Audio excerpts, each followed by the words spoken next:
everyone, myself pharmacist Lovely Sharma.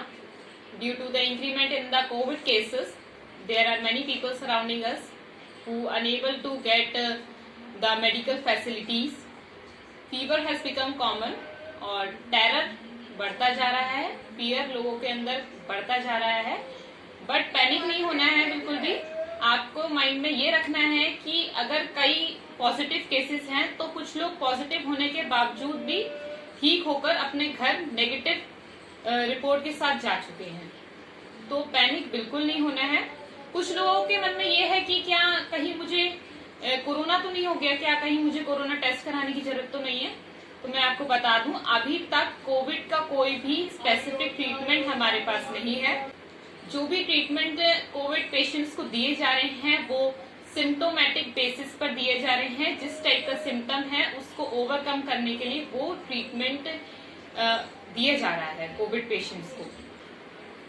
और in case अगर आपने कोविड टेस्ट करवाया है और आपका टेस्ट पॉजिटिव आता है तो पैनिक होने की जरूरत नहीं है। केवल 14 से 20 डेज के लिए आप होम आइसोलेट रहें, अपने घर वालों से दूर रहें ताकि ये जो वायरस है उनको अफेक्ट ना करे। प्रॉपर अपनी सेफ्टी रखें।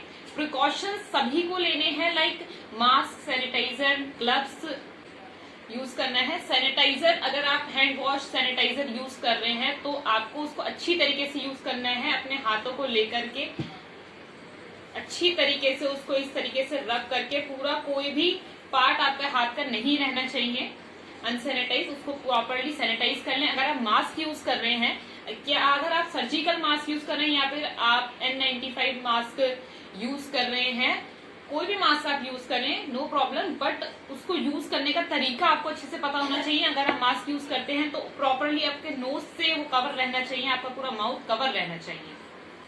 अब जिनको अगर कोई सिम्टम्स नहीं है, वो केवल अपनी इम्यूनिटी बूस्ट करना चाहते हैं तो वो विटामिन सी की टैबलेट्स आती हैं, BD में उसको यूज कर सकते हैं। सुबह एक शाम को यूज कर सकते हैं। मल्टीविटामिन की कैप्सूल्स आते हैं, लाइक बीकासोल कैप्सूल आता है, वो यूज कर सकते हैं। कैल्शियम की टैबलेट्स आती हैं विटामिन D के साथ, वो आप यूज कर सकते हैं। इस टाइप की कैप्सूल्स आते हैं, वो आप यूज कर सकते हैं। साथ ही में आपको ORS सॉल्यूशन मार्केट में इजीली अवेलेबल हो जाता है, वो आप यूज करें। या फिर जो फ्रूट जूसेस होते हैं वो आप ले सकते हैं, वो आपकी इम्यूनिटी बूस्ट करने में काफी हेल्प करते हैं।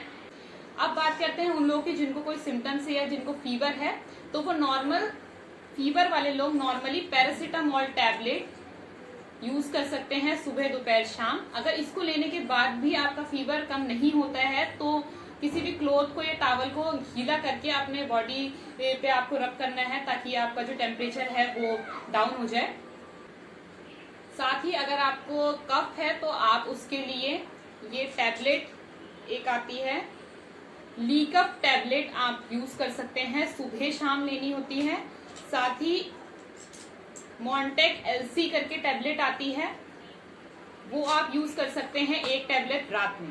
उसके साथ ही होम रेमेडीज में आप जिंजर का पेस्ट बना करके उसको ले सकते हैं, हनी डालकर उसको खाएं, उससे भी काफी रिलीफ होता है। साथ ही आप कफ सिरप यूज कर सकते हैं, एक हनी टच का कफ सिरप है, सुबह दोपहर शाम आप यूज कर सकते हैं। या फिर कोई भी आपके पास जो अवेलेबल हो कफ सिरप, आप वो यूज कर सकते हैं। सुबह दोपहर शाम एक एक चम्मच आप उसको लें।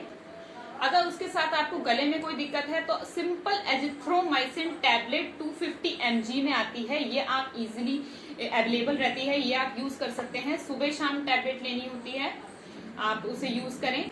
इन सब के साथ ही जो मेन एंटीबायोटिक्स आजकल यूज हो रही हैं वो आप लोग ले सकते हैं। डॉक्सीसाइक्लिन टैबलेट आप यूज कर सकते हैं, या फिर साथ आप सिफिक्सिन टैबलेट 200 mg में आती है, ये आप लोग यूज कर सकते हैं एज अ एंटीबायोटिक्स। साथ ही अगर आप लोग ले सकते हैं तो अपने घर में थर्मामीटर जरूर रखें। पल्स ऑक्सीमीटर आता है, इजीली मार्केट में अवेलेबल होता है, वो आप लोग ले सकते हैं।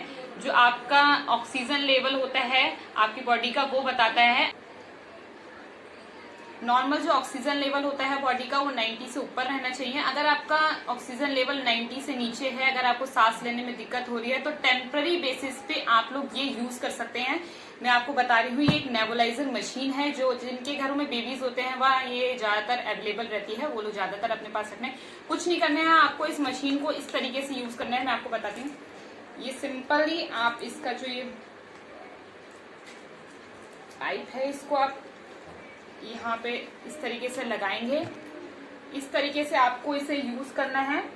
ये आपका बॉडी का ऑक्सीजन लेवल बढ़ाता है। आपको इसको यूज करते टाइम इसमें कुछ भी विक्स या कोई भी कैप्सूल आप इसमें डालते हैं तो वो आप लोग को कुछ नहीं डालना है। आप सिंपली इसे ऑन करके इस तरीके से यूज करेंगे तो आपका ऑक्सीजन का लेवल बढ़ जाता है। बट ये जो मैं आपको बता रही हूँ ये टेम्पररी बेसिस के लिए है। अगर आपका ऑक्सीजन लेवल ज्यादा गिरा हुआ है, मैं आपको बता रही हूँ कि आप मेडिकल फैसिलिटीज ही प्रेफर करें। अब मैं बात करती हूँ कुछ वैक्सीन के बारे में। कुछ लोगों के अंदर अभी भी ये डर है, कई लोगों ने वैक्सीन लगवा ली है, ठीक है, अच्छी बात है। कई लोगों के अंदर ये डर है कि क्या हमें वैक्सीन लगवानी चाहिए, क्या वैक्सीन की वजह से कोई हमें साइड इफेक्ट ना हो या कोई प्रॉब्लम ना हो। तो मैं आपको बता दूं कि वैक्सीन लगवाना बहुत जरूरी है। आप सभी लोग वैक्सीन लगाएं। गवर्नमेंट की तरफ से ये भी तैयारी हो रही है कि 1 मई 2021 से 18+ के लोगों को भी वैक्सीन प्रॉपरली मिलनी चाहिए और मिलेगी। तो सभी को वैक्सीन प्रॉपरली लगवानी है। और एट लास्ट में एक चीज और आपको बताना चाहूंगी, जिन लोगों को मेन ऑर्गन्स की प्रॉब्लम रहती है, लाइक किसी को डायबिटीज है या हार्ट डिसीज है कोई, तो वो लोग ज्यादा अवेयर रहें इस चीज से, क्योंकि उन लोग को ज्यादा ये कोरोना वायरस अफेक्ट कर सकता है। बाकी आप लोगों को अपने प्रिकॉशंस अच्छी तरीके से लेने हैं। प्रॉपरली आपको अपना मास्क, ग्लव्स, सैनिटाइजर यूज करना है। सोशल डिस्टेंसिंग का पूरा ध्यान रखना है। अपने प्रिकॉशंस अच्छे से रहें। अगर जरूरत ना हो तो बाहर ना जाएं। बहुत ही जरूरी काम हो तभी बाहर जाएं।